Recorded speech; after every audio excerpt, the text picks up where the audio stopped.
Hello everyone.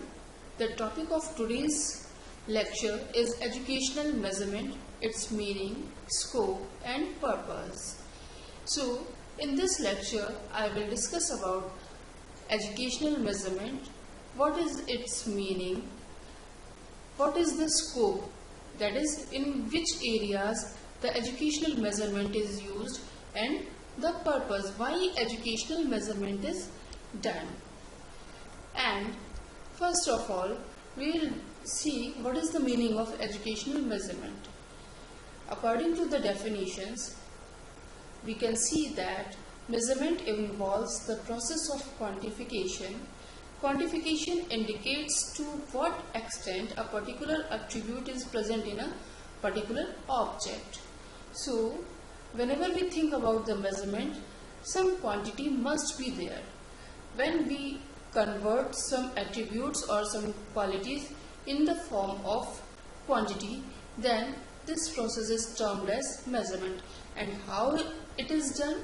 We can see the next definition, that according to Guilford, measurement is assignment of numerals to objects or events according to certain rules. Here you can see that in the process of measurement there is assignment of numerals to the objects or events, and this will be done according to certain rules. If we say this in terms of examples, then we can say that when we administer a achievement test on students and we score their tests, then we are quantifying or assigning some numerals to their answers or events. So this will be done according to certain rules. Without any rule, we can't score the sheets of students. So, in measurement, there is assignment of numerals to objects according to certain rules.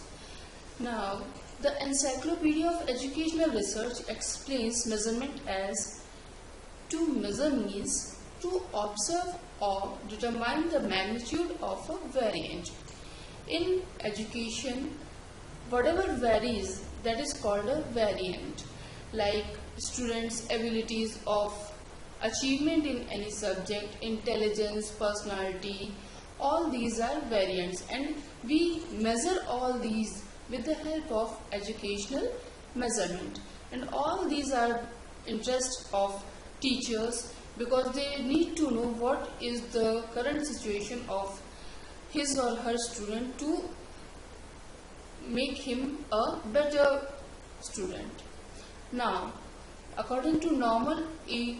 Cronlund, the measurement results are some scores or numerical values and quantitative description of the pupils. Here he has defined this in the terms of pupils description, that in educational measurement we are concerned with the pupils. What their attributes or qualities are, we measure it with the help of educational measurement. And now next we can see that the application of rules of measurement in the field of education may be called as the educational measurement. And in the context of teaching and learning, measurement is done by teachers for assessment of students' achievement, intelligence, attitude, aptitude and personality, etc. Also, this is done with the help of some tools, which may be the questionnaire or tests. Now, example of measurement. The measurement means a precise and quantitative value, such as the length of an article in inches. In physical measurement, we use some measuring units which may be in inches or feet. Or in educational measurement, we can see this in the form of marks of a student on the basis of his or her answer sheets. Now, coming to the next, what are the types of measurements? Measurement is basically of two types. First one is the physical measurement, and second one is the measurement of mental attributes or psychological measurement. So firstly, we will see what is the physical measurement. Physical measurement is the measurement of objects having absolute existence, and its examples are height, weight, distance, and all other physical objects where absolute zero is present. If weight of something is zero, then there is no existence of weight. And in terms of distance, zero distance can be seen. So, the tools for physical measurement are used uniformly worldwide. They are uniform. They can be used anywhere in the same form. And second one form of measurement is the psychological measurement or mental measurement, or it is also termed as the educational measurement. This type of measurement is always relative and there is no absolute zero.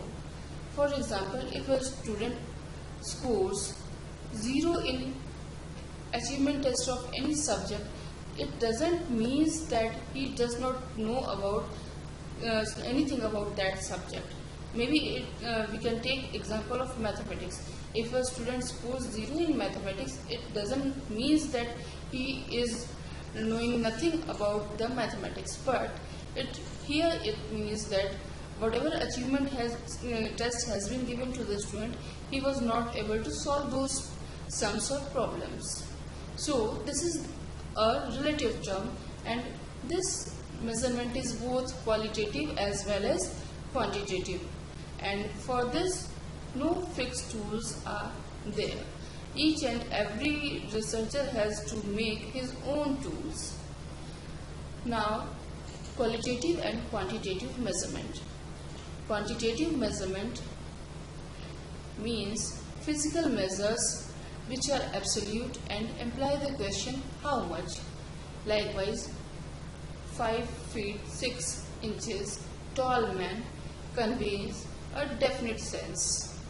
And in quantitative measurement, we can see the objectivity, that is, it is objective and it is complete in itself. Its meaning is same for each and every person. And the second one, qualitative measurement. The qualitative measurement is subjective, indefinite, and it is not precise as well. We have to predetermine some standards, and only then we can evaluate the given object or quality in comparison with that standard. But the standards are not fixed, and there is no 0 point in mental measurement. Coming to the next topic, that what is the purpose of educational measurement and evaluation, and in which areas it is used. We can see that it helps in growth and development of students.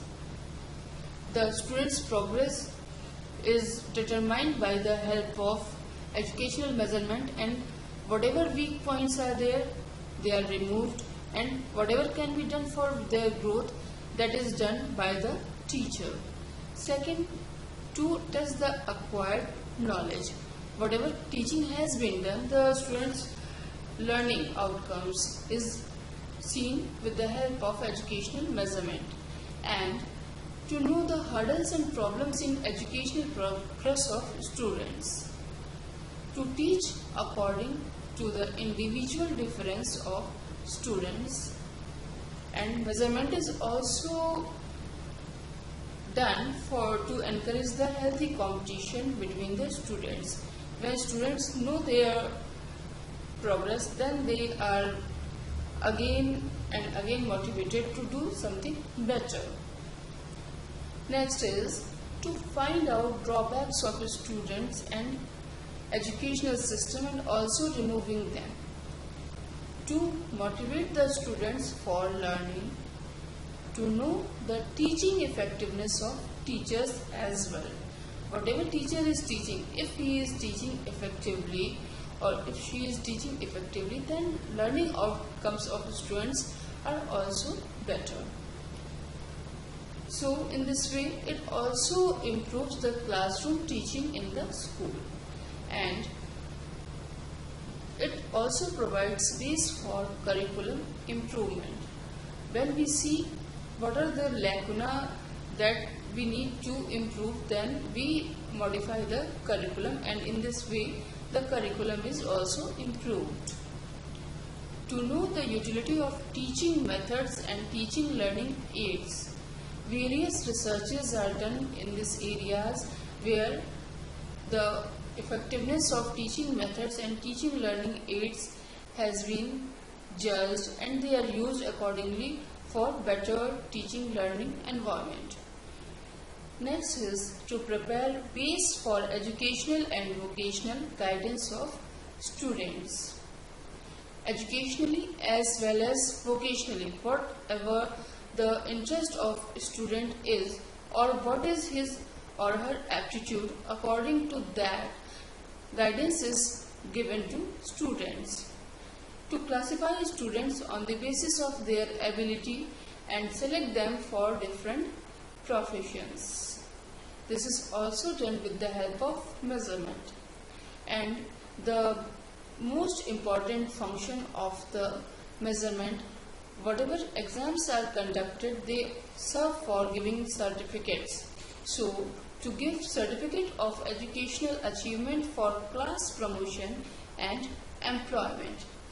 And last but not the least, to decide the educational norms and standards. So, this was the lecture in which we have discussed about the meaning of educational measurement. What are the main types? The main types are the physical measurement, and second one is psychological or educational or mental measurement, and the mental measurement is again divided into two parts, that is qualitative and quantitative. And after that we saw what is the scope and purpose of educational measurement. So this is all for now, and we will again meet after some time.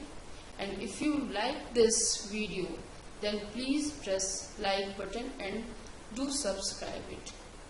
Thank you.